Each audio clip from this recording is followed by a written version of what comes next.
Cycling in Eritrea, the legacy of resilience, competitiveness, and skill. On September 24, 2021, Eritreans all over the world celebrated a significant sporting victory. This victory was achieved by a young rider and a rising star by the name Weldemichael Gebru. As one of the European journalists reported, Weldemichael hailed a landmark moment for Eritrea and all of Africa after winning the silver medal in the under-23 men's road race at the Union Cycling International UCI Road World Championships.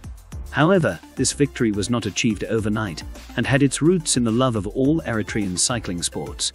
For generations, Eritreans' love and embracing of the machine for daily activities or competitive sports has been going.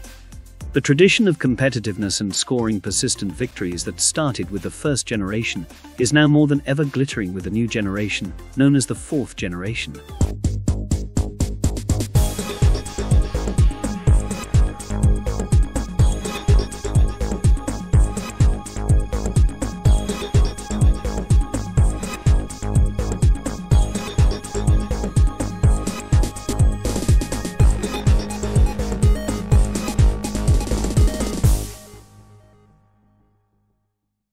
Due to the extraordinary success of Eritrean cycling, professional Eritrean cyclists have joined different European and Asian cycling clubs, unthinkable some 20 to 25 years ago.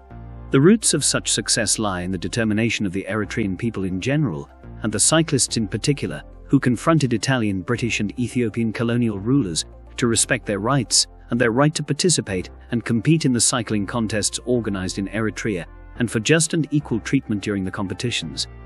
All the cyclists, from the first generation to the current young riders, have paid dearly to the success stories we are enjoying and boasting about now. If we look back at Eritrean cycling history, the Italians first introduced cycling to Eritreans. In 1898, the Italian soldiers brought in the first bike, used for postal services. However, cycling as a competitive sport was first introduced at the beginning of the 20th century. Thus, a 120-year-old heritage with the machine, both for means of transportation and competitive sports, has developed a proliferating passion for the sport. The result is that Eritrea is keeping on producing some of the best cyclists in the world. The Eritrean people embraced this new machine, and it did not take long before it became part of their daily life as a mode of transportation and means of competitive sports.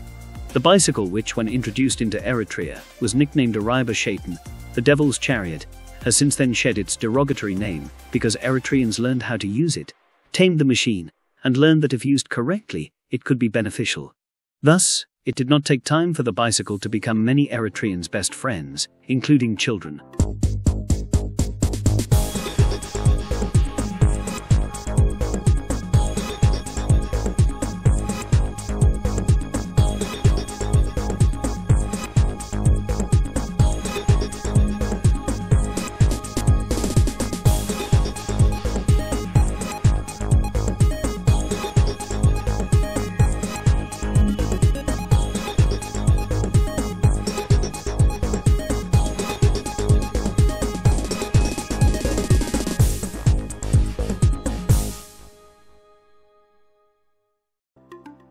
It was in 1935 that Eritreans, for the first time, were able to use the bicycle in a competitive sport.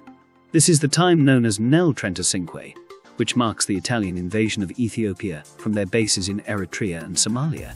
Eritrea at that time has been under Italian occupation for 45 years. Therefore, it was not easy for the Eritrean indigenous people to overcome the obstacles of the fascist discriminatory laws and compete in any of the cycling events organized by the Italians.